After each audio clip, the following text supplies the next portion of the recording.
Yokosuka Victoria asks, a friend of mine is asking for help to pay for hyperbaric chamber therapy for her daughter's ASD or autism spectrum disorder. What's a hyperbaric chamber? How is it supposed to help those with ASD? So hyperbaric therapy is catching on more and more, even though there's really no good evidence that shows that it's working for a lot of disorders. People are trying it for diabetes, they're trying it for autism, they're trying it for many things.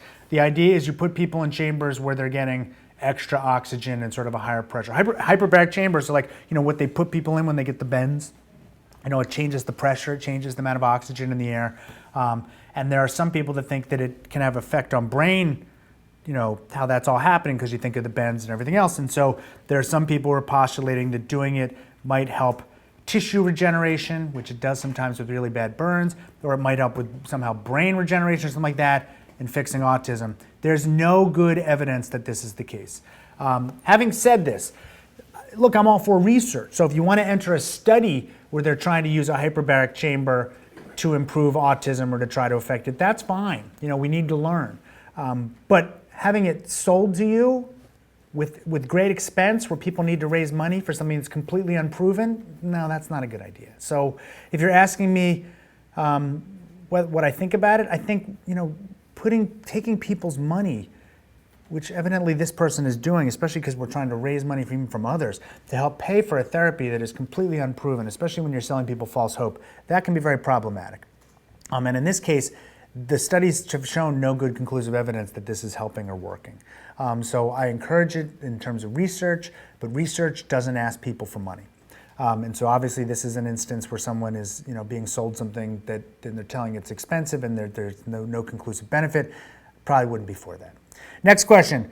I am a poopy face. You got me to say I'm a poopy face, which is probably the entire meaning of your Twitter feed. Anyway, I'm told I have gallstones but no blockages. I cut out dairy and have not had any more attacks. Everyone is telling me to just remove my gallbladder, but I don't want to. Am I just being stubborn? No idea, man. How would I know? I hesitate always to give out medical advice, as our lawyer Mark Olson tells us we shouldn't be doing that. Having said that, you have gallstones. Then what's the problem? If you're not having blockages and you're not having attacks, I'm all for that. Like, I'm a minimalist. Don't do things unless you need to do them.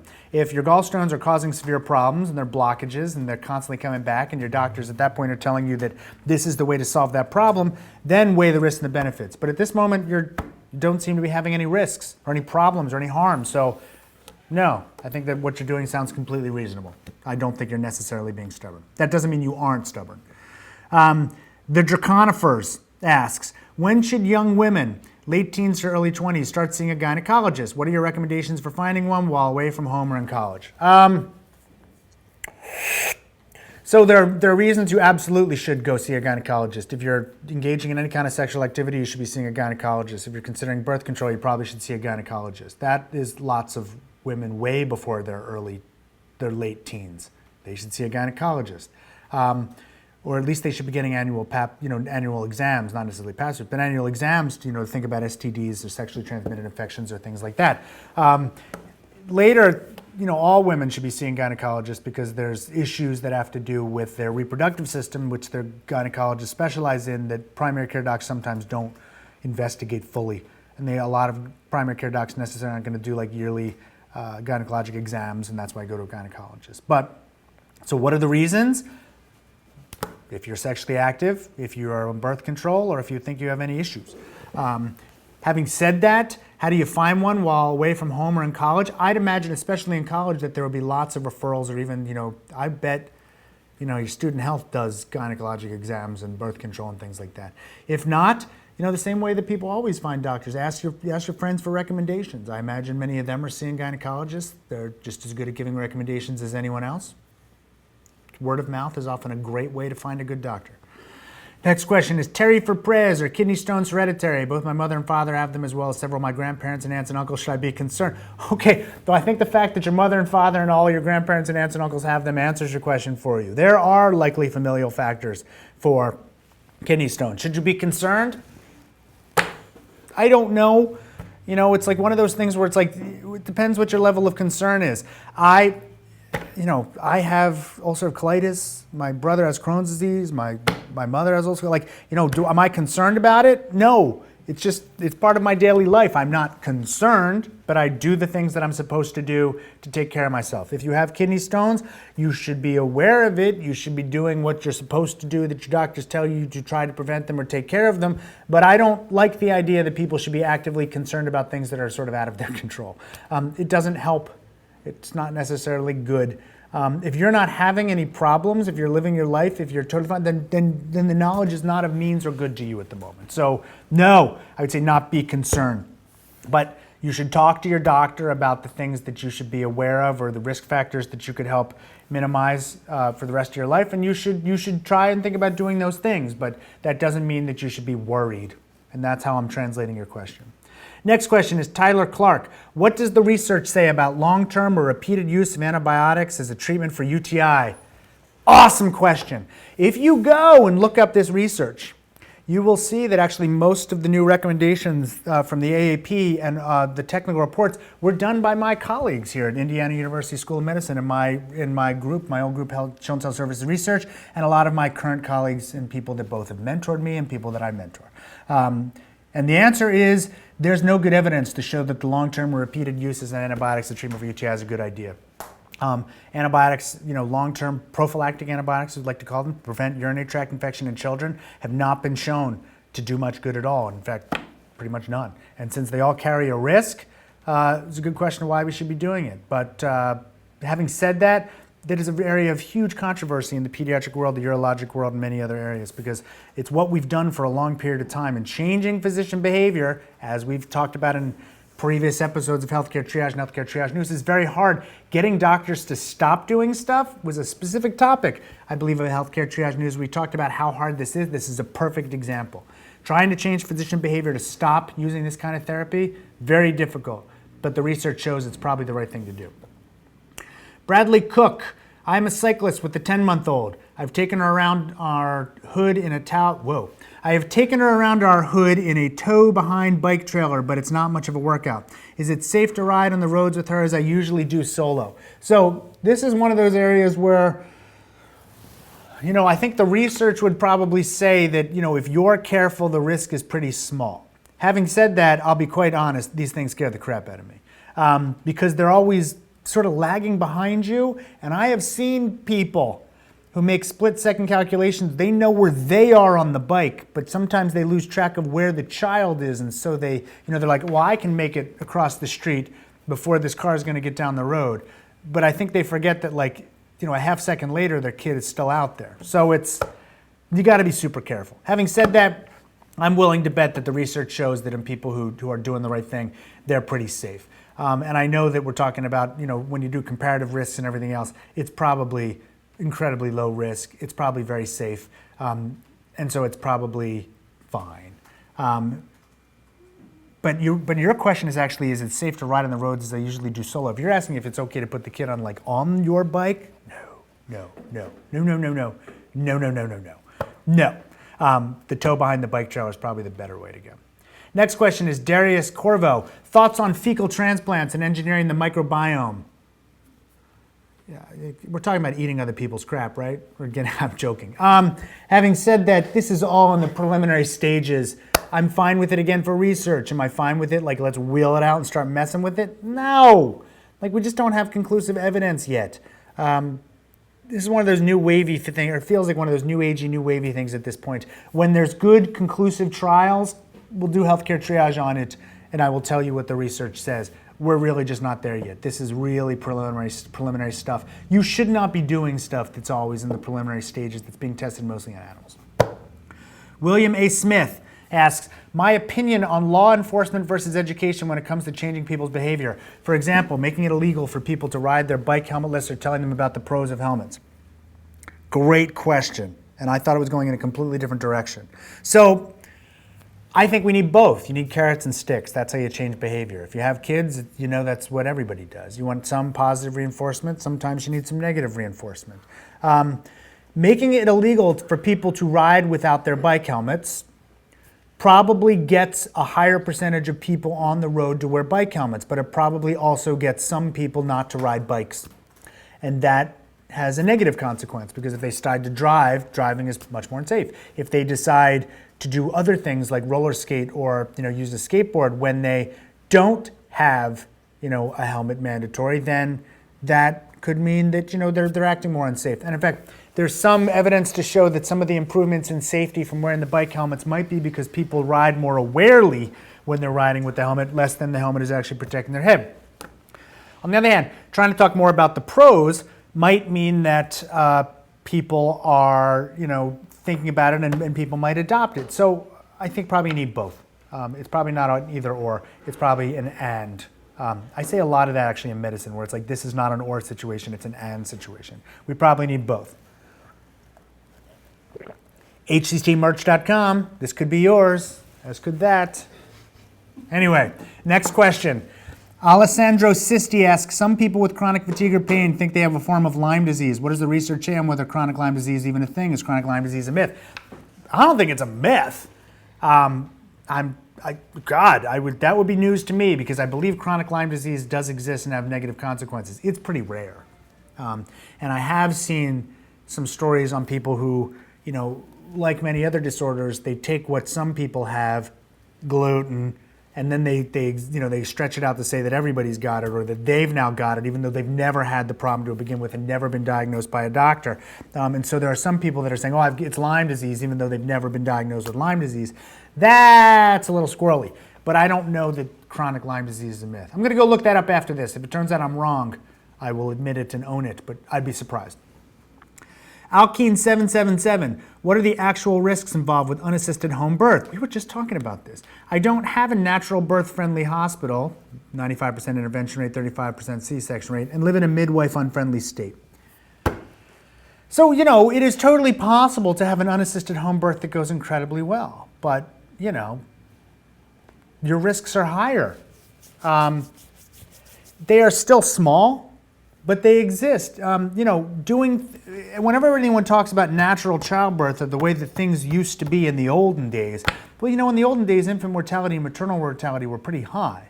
And they're still probably pretty good and, outside of a hospital, but just own that you're taking a slightly higher increased risk of problems. Own it.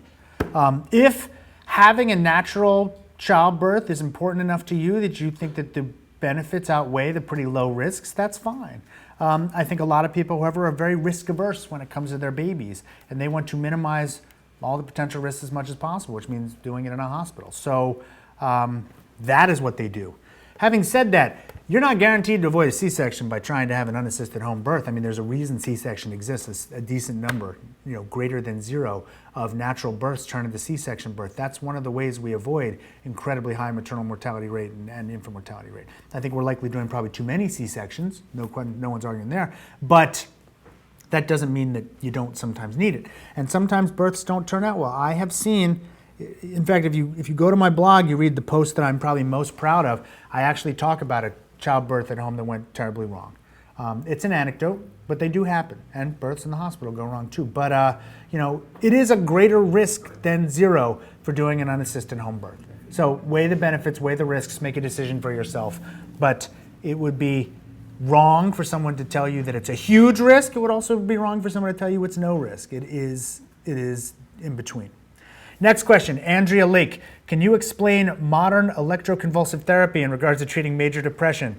Is it a viable option or for very extreme cases? I'm coming up short. We've actually had this question on Healthcare Triage Live before, and I'm not upset about that. I just was surprised that I saw the question the first time, because I was like, wow, I didn't know anyone was interested in this, and now we've seen it more than once. It is not common. It is not common. It is used pretty much these days mostly for extreme cases. That doesn't mean it doesn't happen. I told the story last time. I'll tell it again. I remember when I was on psychiatry rotations in medical school, and we watched this. It's nothing like what you see in the movies. I was telling the story. It's they pretty much paralyze you or block you, and you have a bite. So it was like, I remember they blocked it except for a toe or finger, so you could see when they were being convulsed, but it was a very minor, little thing. It did not look like people shaking against bonds and things like that.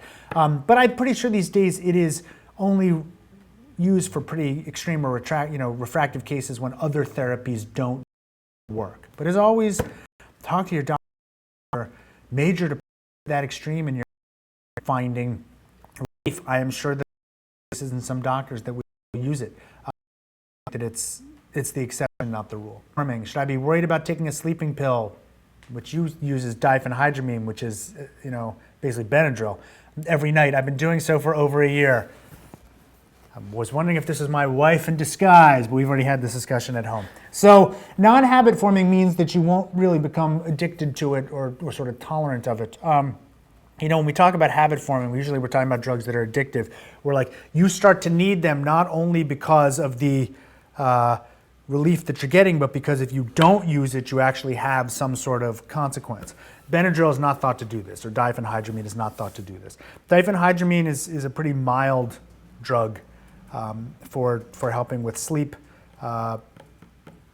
So I have a number of friends who could be watching this that we've talked about where it's like I would lean towards that versus like an Ambien if that works for you, because again the negative consequences are much lower with the diphenhydramine than it would be for some of the more powerful sleep medications. There have been some scary news stories that talk about the use of diphenhydramine. We might have done a healthcare triage on the news on this. I can't remember, but some scary news stories on. In elderly populations, the use of some of these classes of drugs are associated with increased risk of Alzheimer's or increased risk of depression. But of course, those studies are flawed and not causal and have many issues about them. And I know about it on my blog, if not in a healthcare triage episode.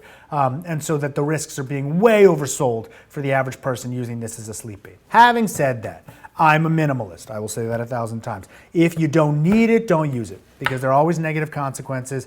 There are many calls for diphenhydramine every year to poison control. If you don't need it, don't use it, but probably if you do use it, it's non-habit forming, you're going to be fine. Next question. C. Mousers. What are good factors to consider when choosing a family doctor? God, I get this question from friends all the time too. And my answer is going to be, interesting or not interesting. My answer will be maybe frustrating. Yes, everything I say is fascinating and interesting. No, I meant to say might be a little unsatisfying for you. What do you value in a family doctor? I, for instance, could care less about bedside manner. I don't need hand-holding. The vast majority of things, I feel like I know the answer. This is what I do for a living. I want someone who's very smart, who's going to stick to evidence, and who is going to offer me options with lots of good data and let me make a decision. Having said that, most of my friends, or lots of them, want someone with a phenomenal bedside manner, who's going to be a good handholder. This is why I'm not their kid's pediatrician, nor should I be.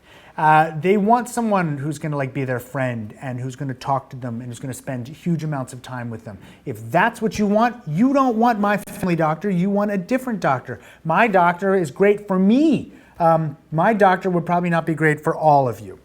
And so, you have to think about what's important for you, then ask around for that. So, in general, you want someone who's high quality and knows the evidence, but, some people want someone who is going to be, more cutting edge. Somebody wants someone who's going to be, more tolerant of, placebo or, things which aren't proven. Some people want someone who's only going to do the bare minimum. Some people want someone who's going to be very permissive with drugs.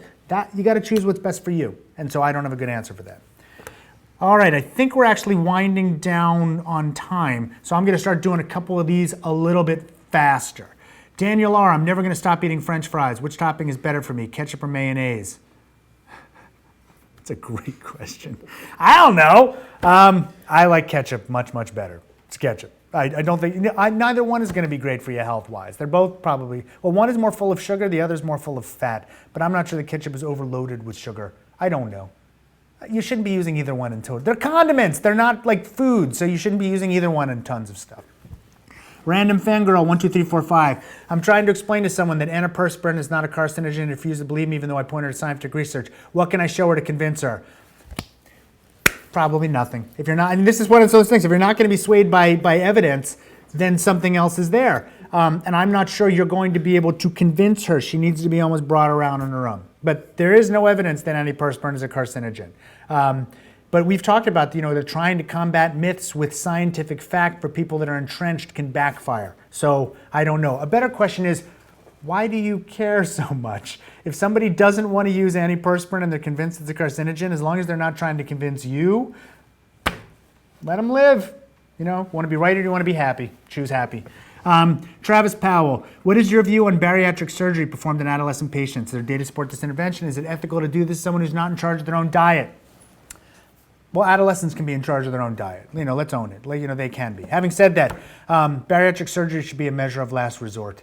I think that there's some, you know, ethically you're asking some complicated questions. They should obviously be involved in their decisions. Smaller children are not in charge of their own diet. A 16-year-old should be, you know, obviously consenting or talking about what they're going to do. It's a measure of last resort. I think that the evidence is still being built. Party paper. My 11-year-old daughter wants to be a vegetarian. She says she doesn't like the taste of meat. Is it okay to let her skip it? Yeah, you know, if she wants to be a vegetarian and she wants to eat a healthy diet and and you help her construct a diet which is still well balanced and everything else that's a vegetarian, why not? You don't have to have meat. On the other hand, if your child wants meat, that's okay too. So, you know, I think making food a battle with kids is a mistake. It should not be the means by which we fight over their independence or anything else. That's a recipe for disaster. Make sure they have a well-balanced diet, but there's around that. I wrote a piece in the New York Times a week or two ago, very popular, on my dietary recommendations. We're going to turn that into a healthcare triage episode soon. We've already filmed it. We just got to get it up. But lots of different diets can fit into a well-balanced, healthy diet. Even faster. Ashley Beaumont, what are your thoughts about Soylent? I'm against Soylent Green. On the other hand, Soylent itself, I don't understand why people just can't eat diets, why they need to have it packaged and fed to them in a package. But go ahead. If you're getting your nutrition that way, who am I to say no? Next, Sammy Origami, what do you think about a gynecologist not prescribing birth control because someone's cholesterol is too high? It'd have to be really high, and I'm not sure that the evidence is out there. And there's lots of types of birth control you can still use even if your cholesterol is high. So to rule out all birth control because of a high cholesterol seems a bit extreme. Talk about other options. Why not an IUD or something like that anyway? Even if you were worried about it, why not an IUD? Next question. Sam Cook. Standing desks are starting to show up in my work. Is there good research suggesting that sitting is bad for you and that standing on a regular schedule can help? There are great epidemiologic studies showing that being, sedentary is really bad for you. It's an association, not a causation. So we don't know that standing at the desk is better for you. Having said that, there's a lot of epidemiologic data, and it's hard to argue even with the idea that being more active and trying not to sit all day would be better for you. So forcing people to use them? No. Offering them and letting people use them? Why not? What's it going to hurt? Final question. Midnight SG, do you recommend the TDAP shot in the third trimester of pregnancy or after the baby's been born and should DAG it? Okay, this was news to me, but they're now recommending that every pregnancy, women get re-upped with this shot. The CDC is recommending it, and other bodies. This was one I was like, you got to be kidding me. I looked it up. That's what the research says. I assume it's because they have good research behind it. If they're pushing it that hard, I imagine it's for the right reason. It's hard to find the downsides of vaccines. I'm very, very pro-vaccine. Should dad get it? I don't think they're recommending that every dad get it on every pregnancy, but it is the kind of thing I think they're recommending that everybody keep up to date, because I know they're now recommending that even elderly people and people who are around newborn babies be vaccinated. This is more often than not to protect the baby more than it is to protect you. And so if it's recommended, again, think about what are really the downsides. Protect the babies. All right. Thank you for watching Healthcare Triage Live. Next week's Healthcare Triage Live will be also Wednesday. It'll be Wednesday, May 13th. Yes, Wednesday, May 13th, 11:30 a.m. Link is in the description down below. Please go check our Facebook page and become, like it, friend it, do whatever you do for that kind of thing. It's facebook.com/healthcaretriage. You can see that I'm not as much of a Facebook guy as a Twitter guy, but that doesn't mean you're not. Go to the Facebook page and like it. Like it. That's what it probably is. So again, facebook.com/healthcaretriage, and tell all your friends about it and Healthcare Triage. Please subscribe, if you're not, to Healthcare Triage itself. It always helps to have more subscribers. Tell everyone about the show. hctmerch.com. Get your mug. Get your poster. Thanks so much for watching. Thanks for everyone that submitted questions. I apologize that we couldn't get to them all. We'll be doing this again next week and for weeks in the future. We'll look forward to seeing you then. Thanks.